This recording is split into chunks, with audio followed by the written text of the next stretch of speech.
Salut à tous, on se retrouve aujourd'hui pour une vidéo un peu particulière. Particulière pourquoi? Eh bien parce que je ne vais pas vous proposer aujourd'hui un simple essai de la Mercedes classe E, mais nous allons faire un road trip à son bord. Pourquoi un road trip? Eh bien parce que nous avons été invités à essayer la Peugeot 508 PSE, la Peugeot 508 hybride rechargeable sportive, donc sur le circuit du Mans, le circuit Bugatti, donc où se déroulent les 24 heures dans sa version courte en tout cas. Et puis, eh bien, les restrictions faisant, nous n'avons pas pu prendre les transports, nous n'avons pas pu prendre l'avion ou le train, c'était un peu compliqué. Donc, eh bien, on a pris la décision d'aller en voiture jusqu'au Mans. Et puis, le hasard fait bien les choses, puisque cette semaine, j'avais justement à laisser la Mercedes E200 diesel, donc une voiture parfaite pour faire de la route comme celle qu'on doit faire, notamment parce qu'elle est créditée d'une consommation moyenne de 4,7 litres au 100 km. Donc, on va profiter de faire un long trajet comme ça pour voir à combien on peut arriver en consommation moyenne en situation réelle. Alors, pour ce faire, j'ai donc entré la destination, mais j'ai pris soin d'indiquer au GPS que je voulais éviter les routes à péage. Pourquoi? Eh bien, parce que ça permettra de sortir par moment de l'autoroute pour avoir d'autres routes, des nationales, des départementales, et ainsi avoir une plus grande mixité, je dirais, dans le relevé des consommations, et avoir des consommations qui seront peut-être plus représentatives de la réalité. Alors là, je viens de faire le plein. La voiture m'indique 969 km d'autonomie. Et si je clique sur le bouton, le GPS m'indique 529 km jusqu'à notre hôtel, donc à Mulsanne. Donc, on n'aura pas tout à fait, a priori, de quoi faire l'aller-retour sur un seul plein, mais on va essayer quand même de s'en approcher au plus près. Le plein est fait, le GPS est prêt, le café est servi et j'ai toutes mes attestations pour pouvoir sortir du pays, rouler pendant le couvre-feu, entrer en France et un test PCR négatif. Donc je pense que on est prêt à partir.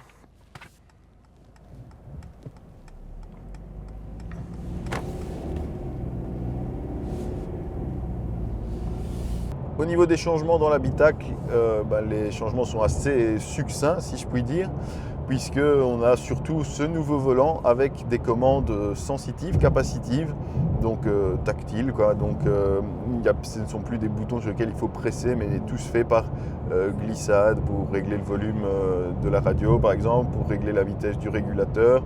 Face à nous, on a toujours ce double écran très large, puisque bien sûr dans cette version de cette voiture de presse, l'équipement est pratiquement full option, donc on a le double écran de 2 fois 12,3 pouces, si mes souvenirs sont exacts, qui affiche une lisibilité absolument parfaite. L'affichage est bien sûr entièrement personnalisable pour mettre les informations où on le souhaite, c'est-à-dire qu'on peut avoir un affichage avec 2 cadrans classiques, des cadrans classique, je dirais, mais dans lequel le centre du cadran permet d'afficher des informations désirées, que ce soit la navigation, que ce soit le multimédia, que ce soit les informations relatives à la consommation, etc.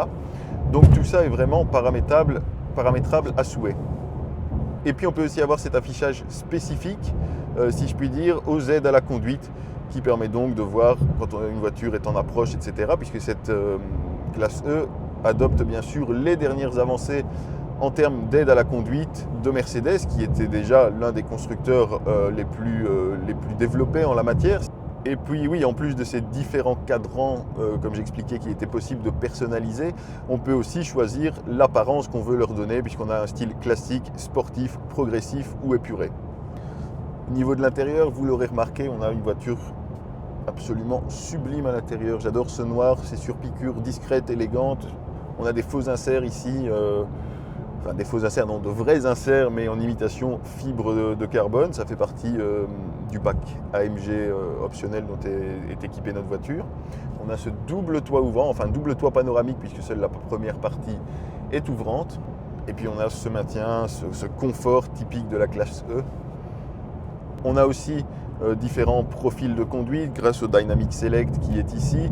Alors soyons clairs, sur cette version de 150 chevaux, ça n'apporte que très peu de choses, parce qu'on a beau passer en mode dynamique, oui, on va avoir une réponse un peu plus directe à l'accélérateur. Oui, la boîte de vitesse qui est la DCT à 9 rapports va se laisser monter un peu plus dans les tours, mais soyons clairs, le rapport poids-puissance ne fait pas de cette voiture une sportive. ce qui est plus intéressant, c'est d'avoir un mode éco qui permettra donc d'optimiser l'économie de carburant et un mode confort pour avoir vraiment un confort optimal. Et donc je pense qu'on va rester principalement sur ces deux modes-là, donc éco et confort pour ce road trip, puisque c'est vraiment les deux modes les plus indiqués dans notre cas.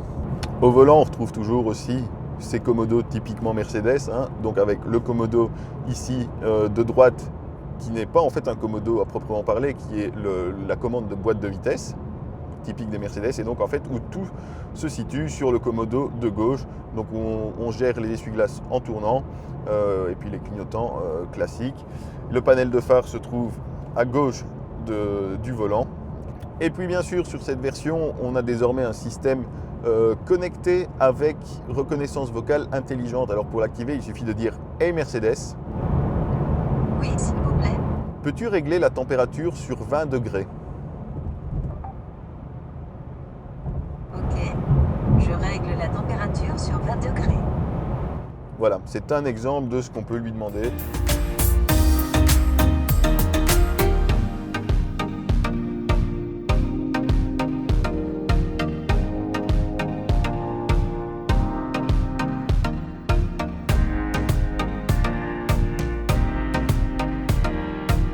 Petite pause pour se dégourdir les jambes, ça fait 2h20 que je roule, j'ai fait 189 km déjà. Et la très bonne nouvelle, c'est que le compteur d'autonomie restante ne faiblit pas, bien au contraire, puisque maintenant il m'indique 1042 km restants, alors que ma destination se trouve maintenant à 351 km. Donc là, on pourra arriver avec plus de la moitié du plein sur place, au Mans, et normalement, ça devrait le faire pour pouvoir rentrer demain. Donc on va continuer sur cette lancée, on va essayer de maintenir cette bonne moyenne. Moyenne qui est d'ailleurs descendue sur les portions de nationale qu'on vient de faire à 5,2 litres au 100 km, donc global depuis qu'on est parti. Ce qui est évidemment très très bien et qui nous fait nous approcher au plus près de la consommation constructeur. Je ne vous ai pas encore parlé de l'afficheur tête haute dans le pare-brise qui est absolument parfait. Il est d'une clarté, d'une lisibilité absolument irréprochable.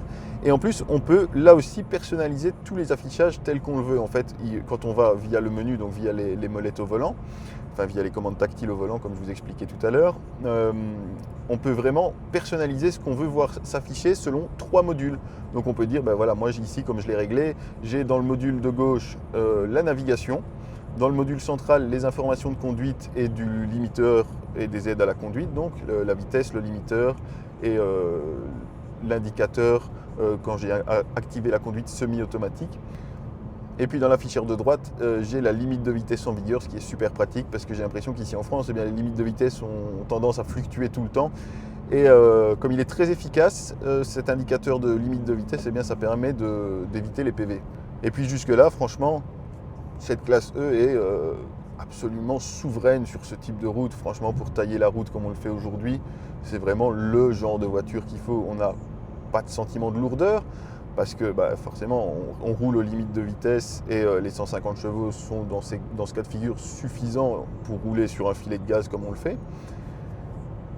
Et puis, c'est vraiment tout confort. C'est absolument sublime.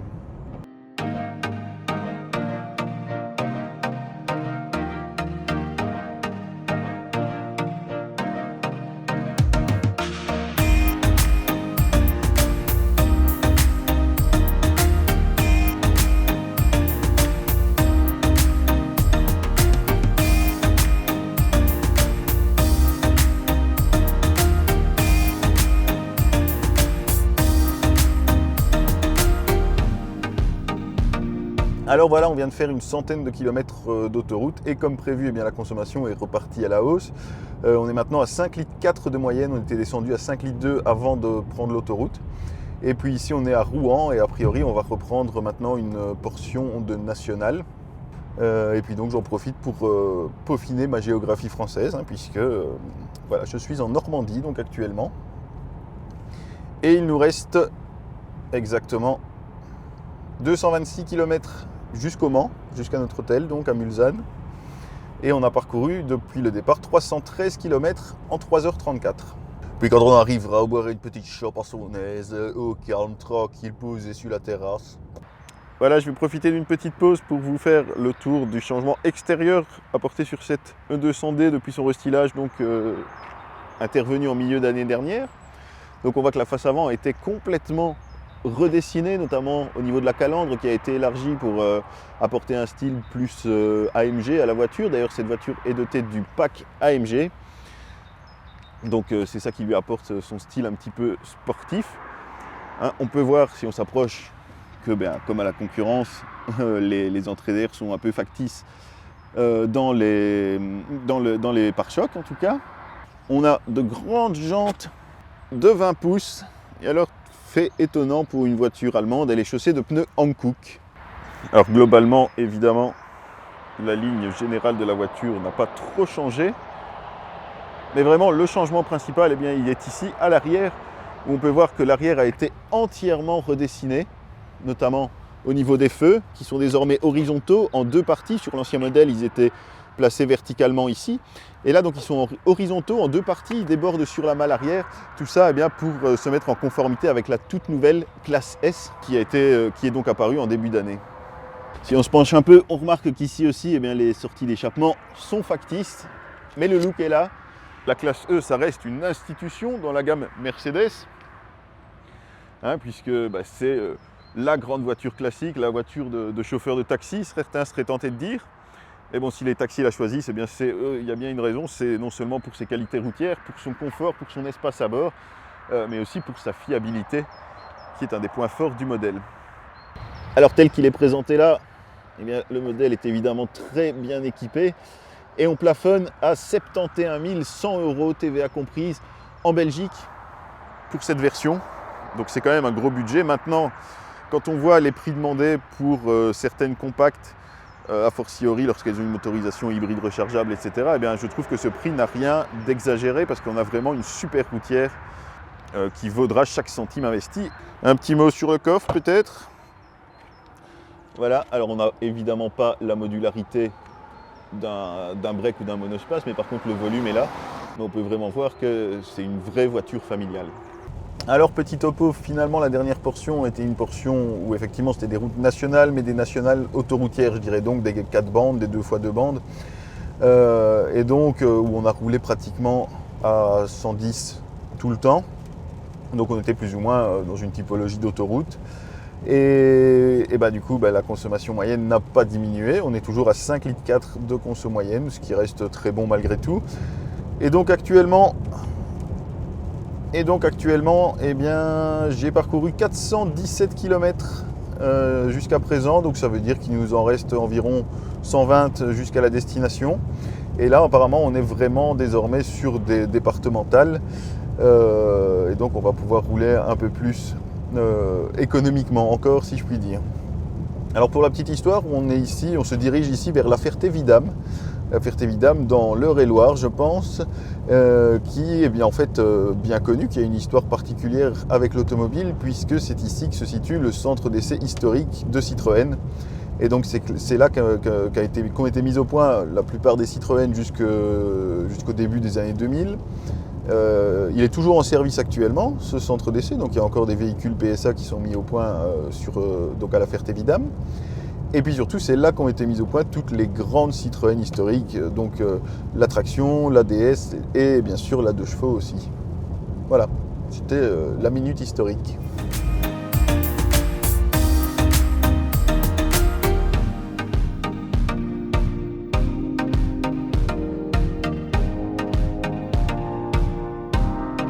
Voilà, on est presque arrivé. On est dans la ligne droite des Hunaudières, donc la célèbre ligne droite des 24 heures du Mans, qui n'est pas ouverte sur toute sa longueur au public, puisque même les chicanes ne sont pas ouvertes. Et dans la version publique, si je puis dire, il y a des ronds-points un peu partout pour desservir les routes, puisque c'est une route ouverte, et puis pour éviter que les gens ne roulent trop vite, quoi.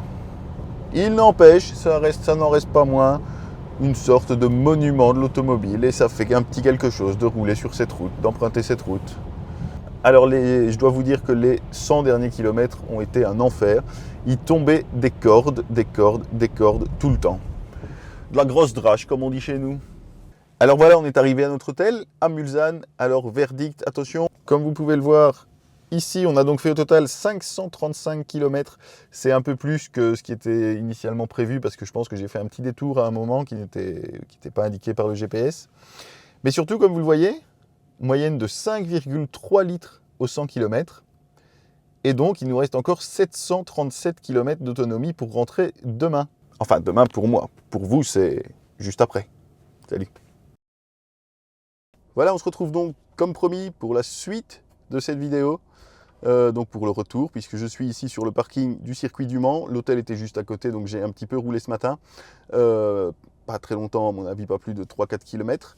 Et puis donc là, eh bien, on va faire la route du retour pour rentrer. Cette fois-ci, comme je le disais, je vais partir directement du circuit jusqu'en Belgique, jusque chez moi, sans critères particuliers. Donc j'ai mis l'itinéraire le plus rapide sur le système de navigation.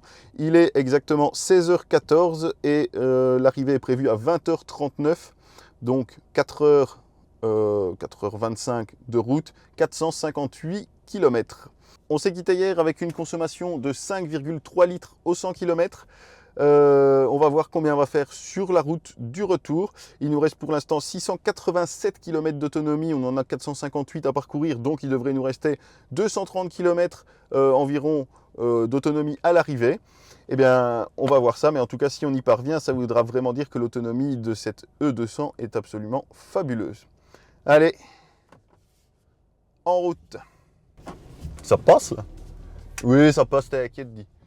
Bon, je te dis que ça passe. Par où je sors, moi, ici? Ah, c'est par là. Voilà. Allez. Ça va être tout noir.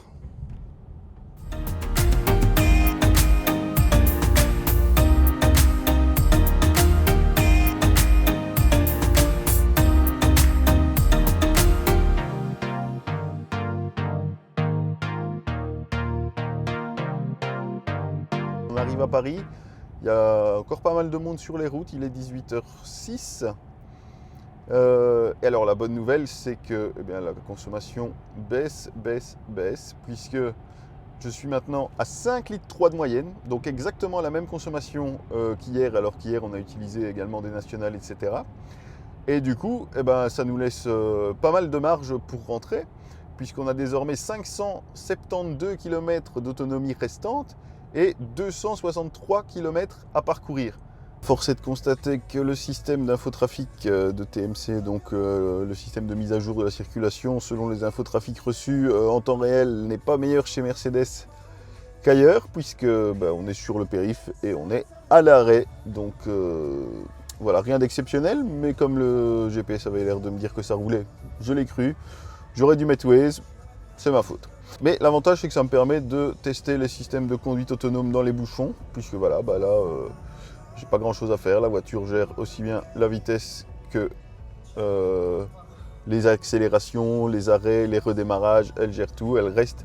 Par contre, ça c'est un peu le problème, c'est qu'elle a tendance à rester au milieu de la bande. Et puis comme il y a tous les scooters qui passent entre la deuxième et la troisième file, je dois corriger en permanence pour rester le plus à droite possible de la file.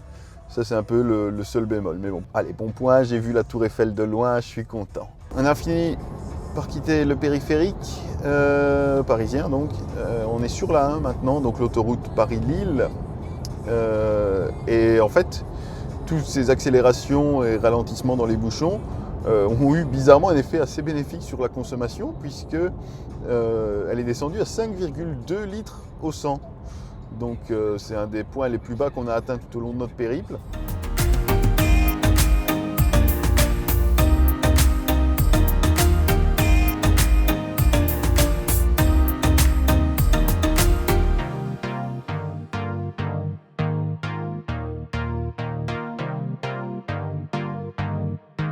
Voilà, il est 21h15 et je suis arrivé à destination. Je suis rentré chez moi. J'ai donc parcouru 456 km en 5h04. Et on va découvrir ensemble directement la conso moyenne finale. Voilà, 5,4 litres finalement, donc je ne suis pas parvenu à faire aussi bien qu'à l'aller. On a juste 1 décilitre en plus. Mais surtout, on peut voir ici qu'il reste 274 km, qui signifie qu'on a une autonomie global de presque 1300 km sur cette Mercedes E200D. Et ça, c'est absolument fabuleux pour le type d'usage auquel se destine une grande routière comme celle-ci. Je vais encore vous montrer que même si j'ai pas réussi à faire aussi bien qu'hier, eh bien, j'ai quand même eu une conduite très économique puisque l'afficheur d'efficience qui est inclus dans toutes les Mercedes, vous le voyez ici, et qui tient donc compte de la régularité. Donc ça, c'est le fait de rouler à une vitesse stabilisée la plus stable possible d'ailleurs. Les accélérations et la décélération. Alors on peut voir que la jauge est quasiment complète. Seule la décélération ici et l'accélération, il leur manque juste une petite barrette. Mais dans l'ensemble, j'ai une conduite assez économique. Et du coup, j'ai récupéré 144,9 km sur mon itinéraire par rapport à une conduite où je n'aurais pas du tout fait attention à ça. C'était une vidéo un petit peu différente de d'habitude, j'espère que ça vous a plu, n'hésitez pas à me le dire en commentaire et puis si ça vous a plu, mettez un petit pouce et n'hésitez pas à partager et on se retrouve bientôt pour de nouvelles vidéos. Salut! Je vais rentrer chez moi, foutre mes savates et terminer.